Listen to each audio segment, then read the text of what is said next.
তোমাদের সকলকে স্বাগত এই ইউনিক আইডেন্টিটি চ্যানেলে। আশা করি তোমরা এই চ্যানেলে বাকি ভিডিওগুলো দেখেছো এবং যদি ভালো লেগে থাকে তাহলে আশা করি সাবস্ক্রাইব করেছো। আমি এর আগে এনভায়রনমেন্টাল ইঞ্জিনিয়ারিংয়ের ওয়াটার সাপ্লাই ইঞ্জিনিয়ারিংয়ের উপর বেশ কিছু ভিডিও দিয়েছি এবং এয়ার পলিউশনের উপর একটা ভিডিও দিয়েছি এবং তোমরা কেউ কেউ কমেন্টে লিখেছো যে ওয়াটার সাপ্লাই ইঞ্জিনিয়ারিংটা শেষ করলে ভালো হয়। ঠিক আছে, তো আমি ওয়াটার সাপ্লাই ইঞ্জিনিয়ারিং এবং এয়ার পলিউশন দুটো প্যারালালি শেষ করব। আজকে আমি ওয়াটার সাপ্লাই ইঞ্জিনিয়ারিংয়ের নেক্সট চ্যাপ্টার মানে chapter 6 quality control of water supplies municipal and industrial এটা নিয়ে ডিসকাস করব। ঠিক আছে, এবং আমি আমার এই নোটটি বানিয়েছি S K Garg environmental engineering volume 1 water supply engineering এবং environmental engineering by Peavy and Rowe এই বই দুটি থেকে। ঠিক আছে, তো যদি তোমরা এখনও চ্যানেলটি সাবস্ক্রাইব না করে থাকো তাহলে কাইন্ডলি সাবস্ক্রাইব করে দিও। ঠিক আছে, তো চলো আজকে আমরা শুরু করছি আমাদের lecture. Environmental engineering, okay, water supply engineering chapter 6 quality control and water supply municipal and industrial. Okay, দেখো প্রথমেই আমরা আসছি ক্যারেক্টারিস্টিক্স অফ ওয়াটার, জলের ধর্ম বা চরিত্র। তার মধ্যে দু ধরনের আইটেম আছে, একটা হচ্ছে ফিজিক্যাল ক্যারেক্টারিস্টিক, একটা আছে কেমিক্যাল ক্যারেক্টারিস্টিক। তো প্রথমে আমরা ফিজিক্যালটা নিয়ে ডিসকাস করছি। ফিজিক্যালের মধ্যে প্রথমে কি আসছে, turbidity. The turbidity is measured by a turbidity rod or by a turbidity meter with optical observation। কি বলছে, টার্বিডিটি মানে কতটা ঘোলা এই জলটা। ঠিক আছে, তোমরা সকলেই জানো। এবং টার্বিডিটি কীভাবে মেজার করা হয়, অপটিক্যাল অবজারভেশন দিয়ে, এবং মানে অপটিক্যাল অবজারভেশনের মাধ্যমে টার্বিডিটি রড অথবা টার্বিডিটি মিটার দিয়ে। and is expressed as the amount of suspended matter in milligram per liter or parts per million। মানে যে পরিমাণ সাসপেন্ডেড ম্যাটার আমরা পাই যেটা মিলিগ্রাম পার লিটারে অথবা পার্টস পার মিলিয়নে, সেইটাকে বলা হয় টার্বিডিটি। ঠিক আছে, যেটা স্ট্যান্ডার্ড ডেফিনেশনটা কি হচ্ছে, the standard unit is that which is produced by 1 milligram of finely divided silica in 1 litre of distil water. যদি আমরা অ্যাকচুয়াল ডেফিনেশনটা জানতে চাই তাহলে সেটা বলা হবে যে 1 লিটার যদি আমরা ডিস্টিল ওয়াটার নিই সেখানে 1 milligram of finely divided silica যে পরিমাণ সাসপেনশন তৈরি করে সেইটাই হচ্ছে টার্বিডিটির ইউনিট। ঠিক আছে, জেনারেলি টার্বিডিটির ইউনিট মেনলি আমরা ইউজ করি এনটিইউ বা এফটিইউ, যেটা হচ্ছে এনটিইউরই অপর নাম হচ্ছে এফটিইউ, যেটা হচ্ছে nephelometric turbidity unit or formazin turbidity unit. ঠিক আছে, আরেকটা জিনিস তোমরা জেনে রাখবে, সেটা হচ্ছে এই যে জলের কোয়ালিটি মানে ওয়াটার কোয়ালিটি, এর জন্য তোমরা IS 10500 অফ 2012 তোমরা এটা ফলো করবে। আমি পরে ওটাকে মেনশন করেছি। ঠিক আছে, তো স্ট্যান্ডার্ড জেনারেলি 1 NTU হয় আমাদের ড্রিঙ্কিং ওয়াটারে, টার্বিডিটি ম্যাক্সিমাম। ঠিক আছে, তো সেটা আমি এখানে মেনশন করলাম, এর পরে পরে আমি আরও মেনশন করব। ঠিক আছে, তো নেক্সট ক্যারেক্টারিস্টিক হচ্ছে কালার। তোমরা সবাই জানো এগুলো নিয়ে সেখানে ডিটেলসে কিছু উল্লেখ করছি না, শুধুমাত্র মেনশন করে চলে যাচ্ছি। Taste and odour, temperature and specific conductivity of water. ঠিক আছে, এইটা নিয়ে আমি একটু বলেছি that the total amount of dissolved salts present in water can be estimated by measuring the specific conductivity of water. মানে বলছে যে জলের মধ্যে কতটা পরিমাণে লবণ দ্রবীভূত হয়ে আছে, মানে সলভেন্ট হয়ে আছে, ঠিক আছে, ডিজলভ হয়ে আছে, সেইটা কীভাবে মাপতে পারি আমরা, স্পেসিফিক কন্ডাক্টিভিটি অফ ওয়াটার দিয়ে। ঠিক আছে, দেখো এরপরে হলো কেমিক্যাল ক্যারেক্টারিস্টিক।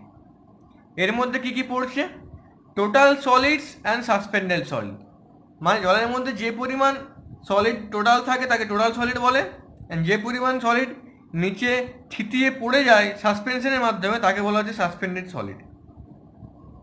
এই যে এটাই বলছিলাম যে as per IS 10500 of 2012 the acceptable limit for total dissolved solid in water is 500 milligram per litre, ঠিক আছে, and the permissible limit in absence of any alternative source is 2000 milligram per litre. তোমরা এই ভ্যালুগুলো মনে রাখবে, পরীক্ষায় কিন্তু হামেশা এই ভ্যালুগুলো জিজ্ঞাসা করা হয়। নেক্সট টপিক হচ্ছে মানে নেক্সট কেমিক্যাল ক্যারেক্টারিস্টিক হচ্ছে pH value of water. It indicates the logarithm of reciprocal of hydrogen ion concentration present in water, ঠিক আছে, মানে যে পরিমাণ হাইড্রোজেন আয়ন থেকে তার রিসিপ্রোকালের লগারিদমকে আমরা বলি পিএইচ, মানে এক্সপ্রেস করি পিএইচ দিয়ে। দেখো তোমরা জানো যে H2O ভাগ হয়ে গিয়ে H প্লাস আয়ন দেয়, hydrogen ion and hydroxyl ion, ঠিক আছে। এইবার দেখো in pure or neutral water this number is equal, মানে H প্লাস हो जा OH माइनस होता, ठीक है, and the product of concentration of H plus ion and OH minus ion is 10 to the power minus 14, ঠিক আছে। তাহলে total দিয়ে যদি 10 to the power minus 14 হয় তাহলে H প্লাস থাকবে 10 to the power minus 7 and OH minus থাকবে 10 to the power minus 7। তাহলে নিউট্রাল ওয়াটারের pH equal to 10 to the power log 10 1/H plus, যেটা আমি প্রথমেই ডেফিনেশনে বললাম, ঠিক আছে, যেটা করলে হয় 7। তাহলে তোমরা জানো যে নিউট্রাল ওয়াটারের পিএইচ হয় 7। এখানে আমি একটু ক্যালকুলেশন করে দেখালাম যাতে তোমাদের কনসেপ্টটা ক্লিয়ার হয়। আর যদি পিএইচ মোর দেন 7 হয় তাহলে সেটা অ্যালকালাইন হয়ে যায়, এবং যদি পিএইচ লেস দেন 7 হয় তাহলে সেটা অ্যাসিডিক হয়, ঠিক আছে। তোমরা আশা করি সবাই এগুলো পড়েছো যে ক্ষারীয় হয় এবং অ্যাসিডিক হয়, ঠিক আছে। 7-এর বেশি হয়ে গেলে তাহলে যখন 14 হয়ে যাবে পিএইচটা তখন হবে ম্যাক্সিমাম অ্যালকালাইন, এবং যখন পিএইচ 0 হয়ে যাবে তখন হয়ে যাবে ম্যাক্সিমাম অ্যাসিডিক, ঠিক আছে। এইবার দেখো as per IS 500-2012 acceptable limit for pH value is, মানে ড্রিঙ্কিং ওয়াটারের ক্ষেত্রে 6.5 to 8.5, ঠিক আছে, মানে ড্রিঙ্কিং ওয়াটারের পিএইচ হতে হবে এই রেঞ্জে। নেক্সট কেমিক্যাল ক্যারেক্টারিস্টিক হচ্ছে হার্ডনেস অফ ওয়াটার, ঠিক আছে। It is the characteristic which prevents the formation of sufficient lather or foam when such hard waters are mixed with সপ।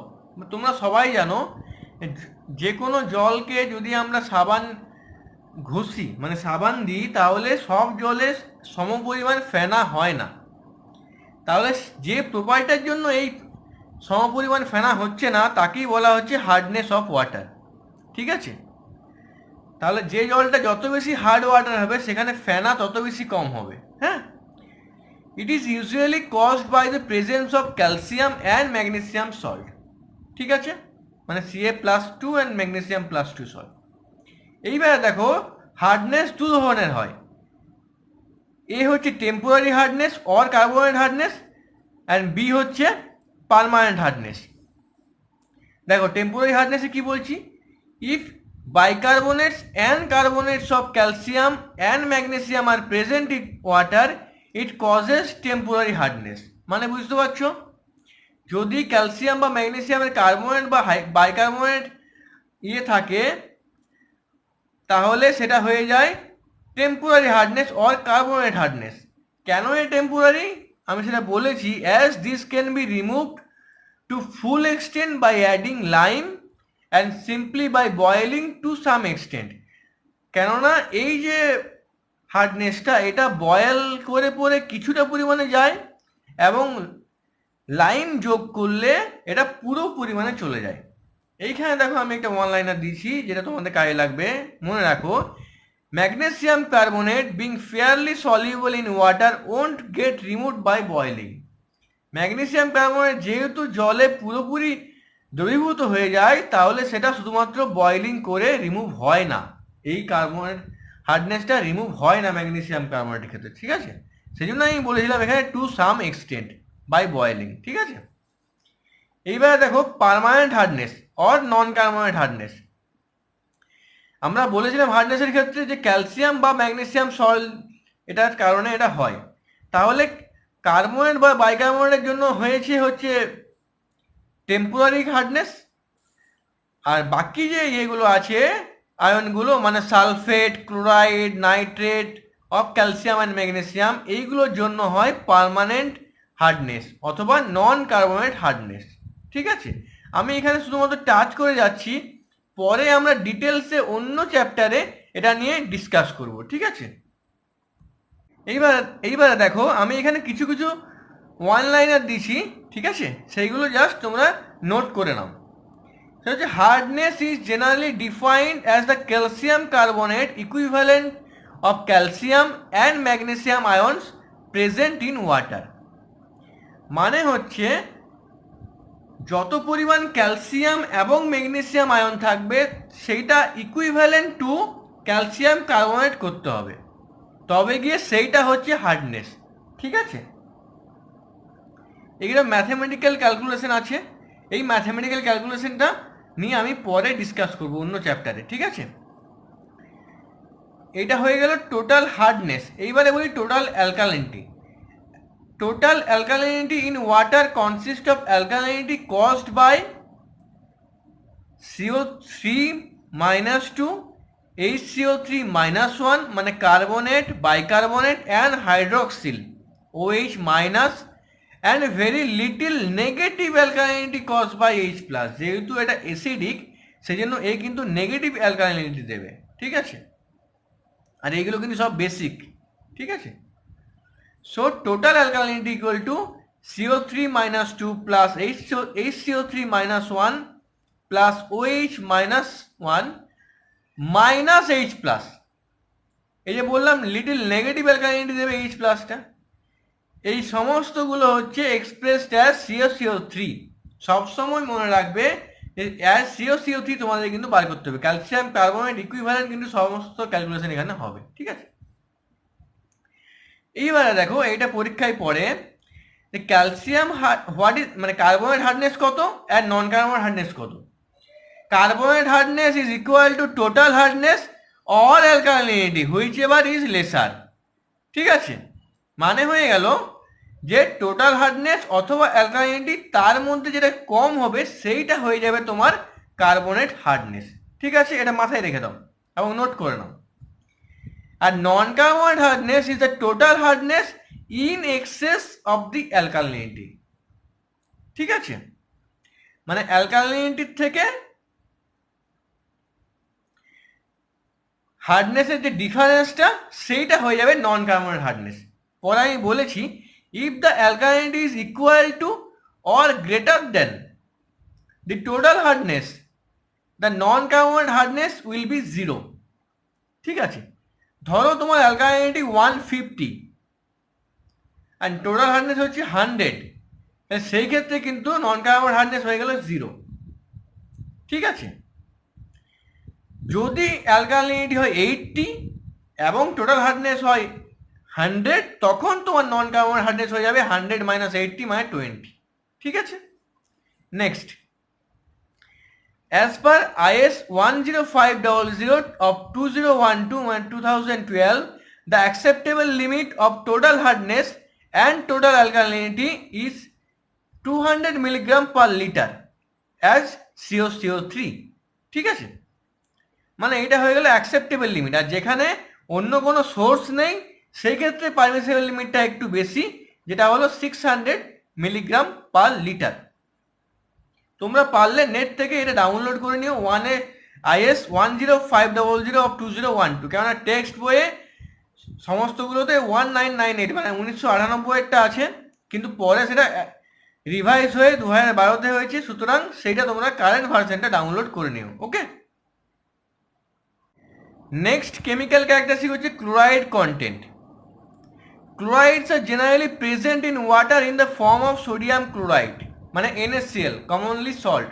যে সমস্ত লবণ আমরা ইউজ করি সেটাই জেনারেলি সোডিয়াম ক্লোরাইড হয়। ঠিক আছে, এখানে আমি রেফারেন্স দিয়েছি as per IS 10500 of 2012, the acceptable limit for chloride content is 250 mg per liter and permissible limit in the absence of alternative source is 1000 mg per liter। মানে 250 milligram per litre হচ্ছে acceptable limit. যদি কোথাও অন্য কোনো source না থাকে সেক্ষেত্রে হয়ে যাবে 100 milligram per litre. Okay, next is nitrogen content. এটা ভালো করে দেখো, এখানে অনেক কিছু বলার আছে। The presence of nitrogen in water is an indication of the presence of the organic matter. মানে কি বলছে, যদি জলে নাইট্রোজেন আমরা পাই তাহলে বুঝতে হবে যে তার মধ্যে কিছু অর্গানিক ম্যাটার অবশ্যই আছে। ঠিক আছে, it may occur in one or more of the following form. এই যে আমি নিচে 4টে ভাগ করেছি, যে কোনো একটা ফর্মে অথবা একাধিক ফর্মে কিন্তু থাকতে পারে। এ হচ্ছে ফ্রি অ্যামোনিয়া ফর্মে থাকতে পারে। It indicates the very first stage of decomposition of organic matter. ঠিক আছে, তার মানে ফ্রি অ্যামোনিয়া হয়ে গেল first stage, very first stage. Next is albuminoid or organic nitrogen. It indicates the quantity of nitrogen present in water before the decomposition of organic matter has started.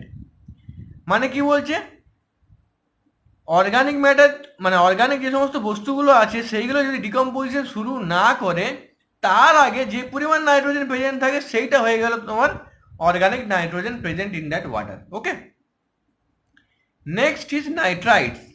It indicates the presence of partly decomposed not fully oxidised, ঠিক আছে, organic matter. তাহলে দেখো এখানে 3টে জিনিস আমি বললাম। Free ammonia, এটা very first stage of decomposition of organic matter, প্রথম ধাপ ডিকম্পোজিশনের। দ্বিতীয় ধাপ হচ্ছে ডিকম্পোজিশনের আগে যে পরিমাণ নাইট্রোজেন ছিল প্রেজেন্ট জলের মধ্যে সেইটা হয়ে গেল albuminate or organic nitrogen. Okay, আর নাইট্রাইট কোনটা, এটা ইন্ডিকেট করছে পার্টলি ডিকম্পোজড অর্গানিক ম্যাটার, যেটা কিন্তু ফুললি অক্সিডাইজড নয়। ওকে, তারপরে বলছি নাইট্রেটস, এটা 4 নম্বর form. Okay, it indicates the presence of fully oxidised organic matter in water. তার মানে এই ক্ষেত্রে নাইট্রেট হয়ে গেল যখন, তখন কিন্তু ফুললি অক্সিডাইজড হয়ে গেল।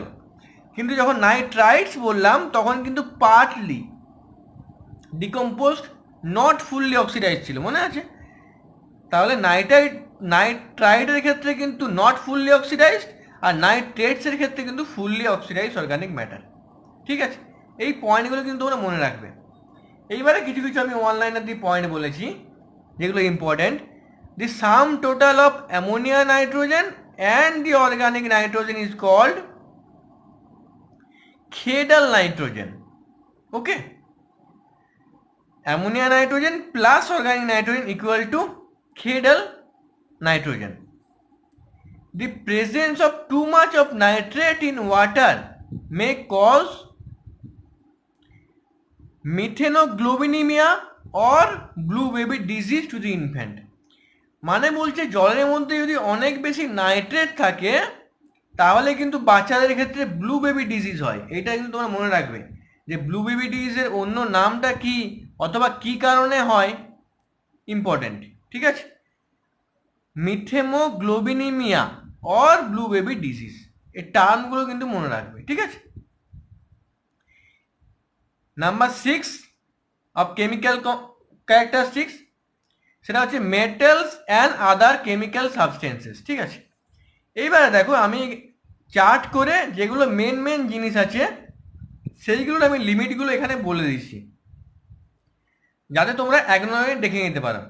কেননা হয়তো পিডিএফে যে তোমার নেট থেকে ডাউনলোড করে অনেক কিছু আছে, সেই জন্য আমি এখানে মেনগুলো কিন্তু দিয়ে দিয়েছি। তাহলে as per IS 10500 of 2012, aluminium in milligram per litre as AL মানে অ্যাজ অ্যালুমিনিয়াম, acceptable limit হচ্ছে 0.03 milligram per litre, and permissible limit in absence of alternate source, মানে যেখানে কোনো অল্টারনেটিভ সোর্স নেই সেই ক্ষেত্রে পারমিসেবল লিমিট একটু বেশি থাকে, সেটা হয় জেনারেলি 0.2 মিলিগ্রাম পার লিটার। ওকে, নাও ক্যালসিয়াম অ্যাজ CA, কিন্তু মানে ক্যালসিয়াম হিসাবেই কিন্তু সেটা থাকবে। ঠিক আছে, not as CaCO3, mind it. ঠিক আছে, only for hardness and alkalinity it is as CaCO3। Okay, কিন্তু যখন ক্যালসিয়াম বলছি তখন অ্যাজ ক্যালসিয়াম হিসেবেও থাকবে। তাহলে ম্যাক্সিমাম ক্যালসিয়াম কত থাকবে? Acceptable limit 75 milligram per litre and permissible limit is 200 milligram per litre. Okay, now copper is 0.05 milligram per liter acceptable limit and permissible limit is 1.5 milligram per liter। এটাও কিন্তু as CO মানে as copper, as Cu, ওকে, CO মানে cobalt. So as Cu এটা থাকবে 0.05 milligram per litre and maximum permissible limit হচ্ছে 1.5 milligram per litre.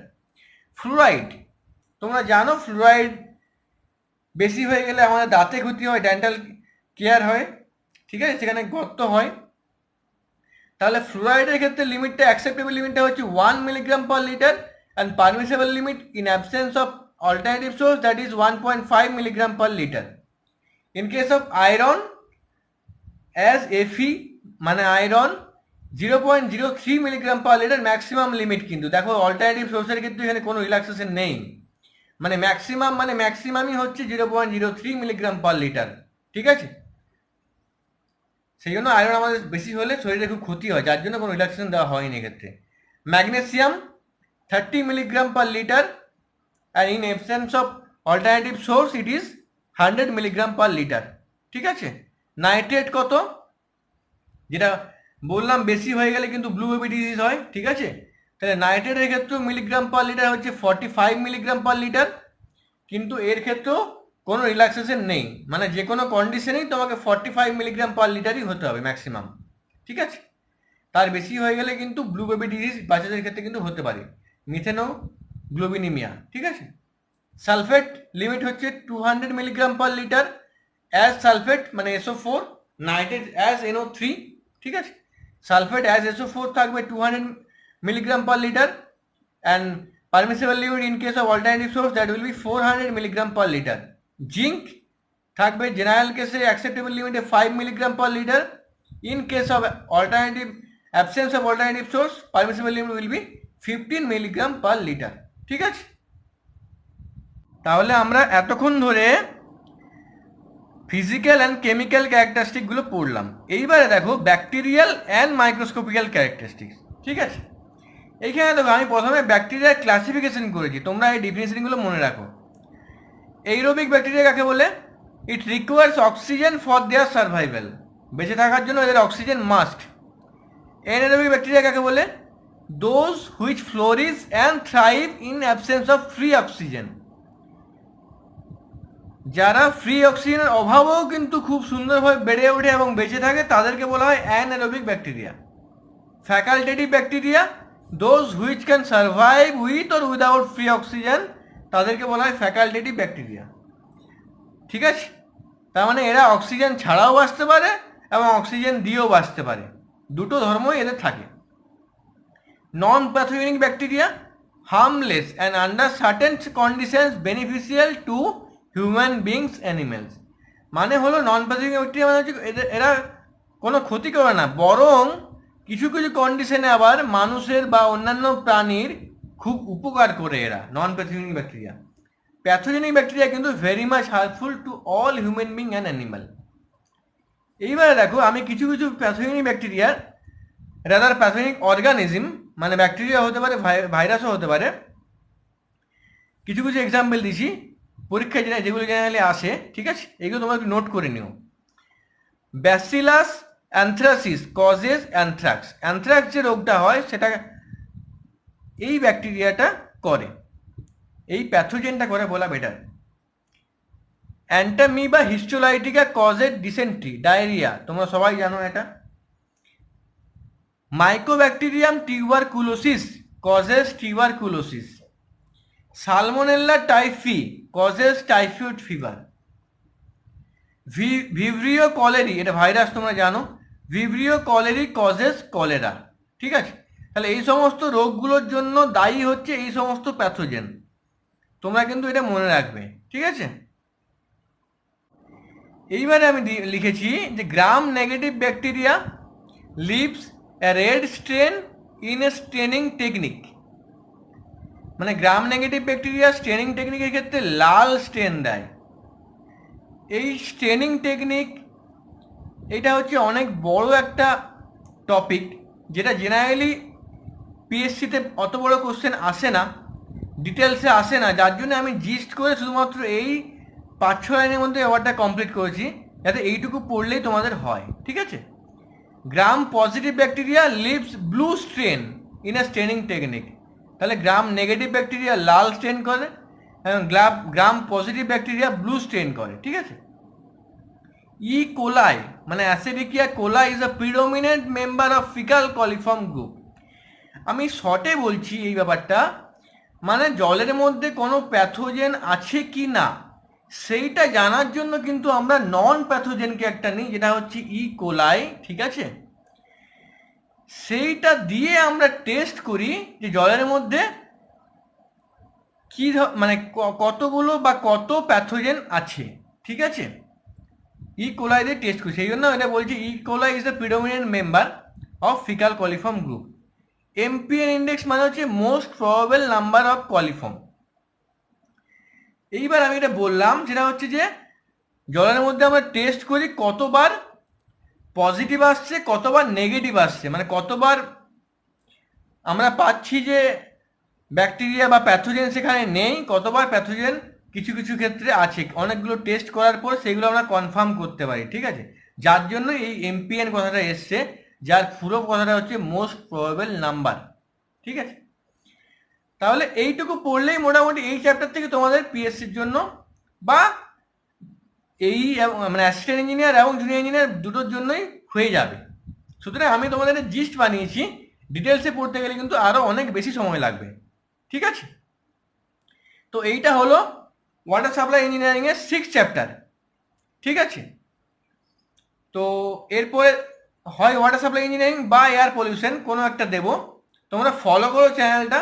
আশা করি তোমাদের এই জিস্টগুলো ভালো লাগছে এবং তোমাদের এখান থেকে অনেক উপকার হচ্ছে। তোমরা সুতরাং এখান থেকে নোট নিয়ে নাও এবং যদি চ্যানেলটি এখনো সাবস্ক্রাইব না করে থাকো তাহলে কাইন্ডলি সাবস্ক্রাইব করে দিও এবং ভিডিওটা শেয়ার করো বন্ধুদের মধ্যে, যাতে সবাই এখান থেকে উপকৃত হয়।